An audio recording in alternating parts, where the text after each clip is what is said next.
John Lee Hooker singing Money, That's What I Want here on Democracy Now!, democracynow.org, The War and Peace Report. I'm Amy Goodman with Juan Gonzalez. As we continue to discuss the economy, we turn now to look at some more at the subprime mortgage crisis and how it's affecting homeowners. The latest statistics show U.S. foreclosure filings nearly doubled in October from the same month last year. Nearly 225,000 foreclosure filings were reported last month, a 94% spike over October of 2006. And economists project the figures will only get worse in 2008 when some 2 million homeowners potentially face foreclosure when their adjustable rate mortgages reset at higher rates. African American and Latino homeowners have been particularly hard hit.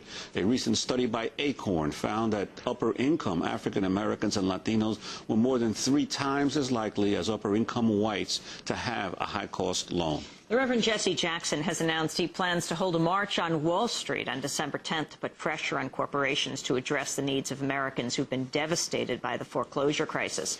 Meanwhile, Wednesday, a coalition of grassroots groups called on some of the nation's largest investment banks to donate their holiday bonuses to a foreclosure prevention fund that'll help prevent a new wave of foreclosures. The campaign's focusing on Goldman Sachs, Merrill Lynch, Morgan Stanley, Lehman Brothers, and Bear Stearns.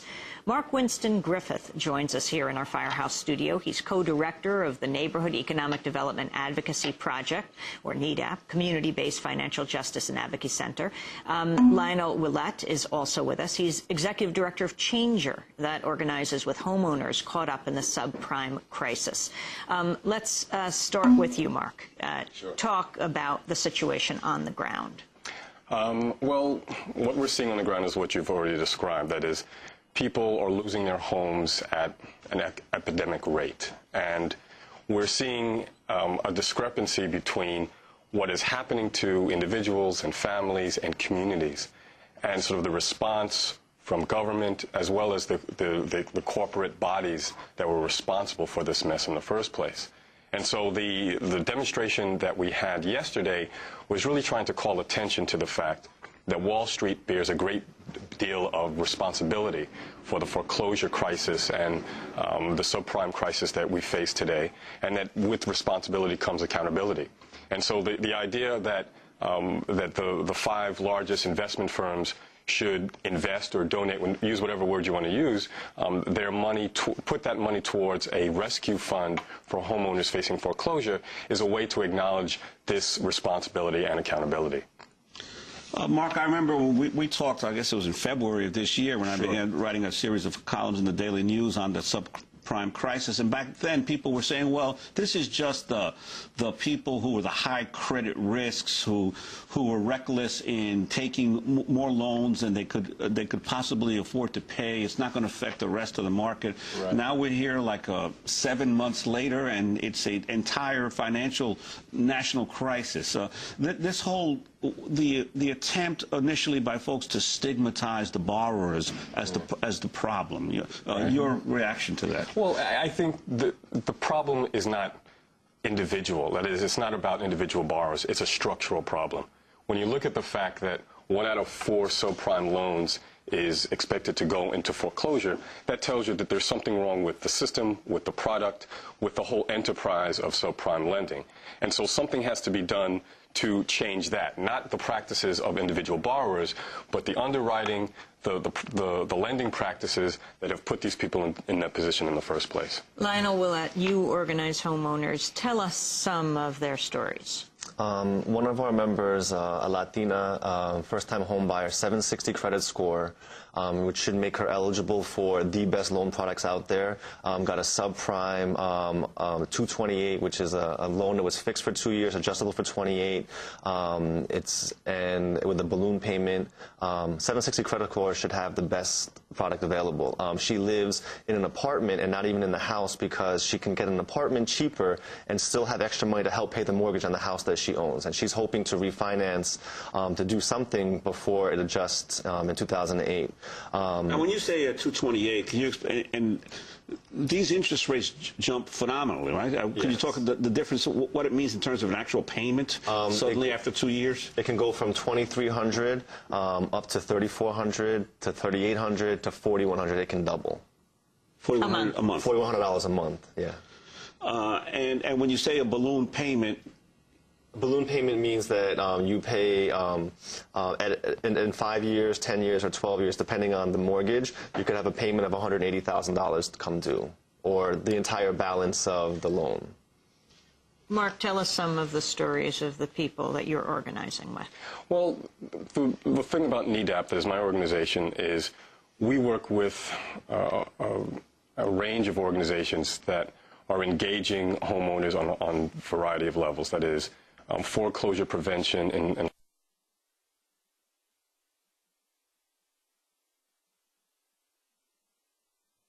different ways, through direct counseling, through legal remediation, through intervention with the lenders themselves.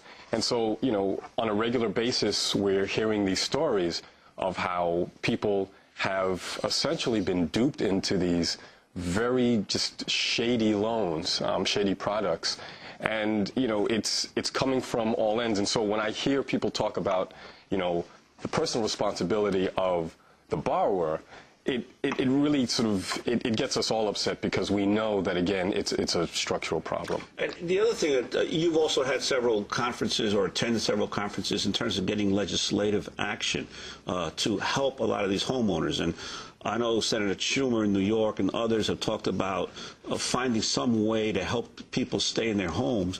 But I'm surprised at how little has actually happened, either at state levels or at the federal level, to move on a crisis that's almost like it's spreading so fast that it's if you don't act soon, it'll be almost impossible to prevent, you know, hundreds of thousands of people from being forced out of their homes. Yeah.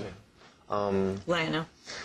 When they found out that these toys that they were, I don't know if it was Disney toys, had lead paint, they didn't cut the price on them. They recalled them. These mortgages, it's this similar effect, and they're cutting the prices. Citigroup is writing down the bonds. Writing down the value of these assets that are backed by, you know, the families that we work with mortgages. And it's ridiculous, because there's all these write-downs in terms of value, but then none of that is passed on. Like, okay, we realize that the bond's not worth as much. Well, that also translates the loan that you made, the house isn't worth as much, but none of that savings is going back to homeowners. One woman that I'm working with right now, another Latina first-time home buyer, makes $36,000 a year as a dental assistant, and the mortgage broker falsified her income at $76,000 a year so that she'd be qualified for a loan that was made by a mortgage company, Long Beach Mortgage Company, that is a subsidiary of Washington Mutual, and you guys bring up legislation. Washington Mutual is not responsible for what it bought. So, keep going. So, you know, and none of the legislation that is being passed contains that element. They call it assignee liability. There's no sort of responsibility for the people that buy these predatory loans, these subprime loans. And can I just add that, you know, here we are almost in December, and we've been talking about this problem now for what? At least 9 months. And it's remarkable how little has happened on a federal, state, and in New York on a city level to address this problem. Did you see the map in the New York Times of where these, where what you call these products are concentrated in New York City? Can you describe that for us? Well, we make maps ourselves. That's what NEDAP, that's one of the things that we do. And for years, we've had these maps that show that where subprime loans, in fact, you know, the maps are being shown right now, where subprime loans are being made and where foreclosures are occurring are all concentrated in neighborhoods of color. So wherever you find a neighborhood of color and a high degree of home ownership, you will see foreclosures, and you will see a high incidence of subprime lending. Nearly none in Manhattan. Nearly none in Manhattan. Well, right. There's not many homeowners in Manhattan as well. Explain fixed rate to adjustable, what that means.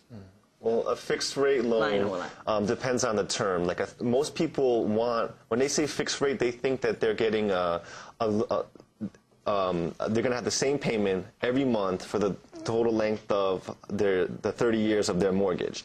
Adjustable rate means that the rate of your mortgage will go up based on an index. And usually most loans in the United States are based on LIBOR, which is an index in London. But what was happening was people would say, I'm getting a fixed rate loan, and the mortgage broker said, yeah, it's fixed. It's fixed for 2 years. And they kind of whisper the 2-year part, or don't even say that.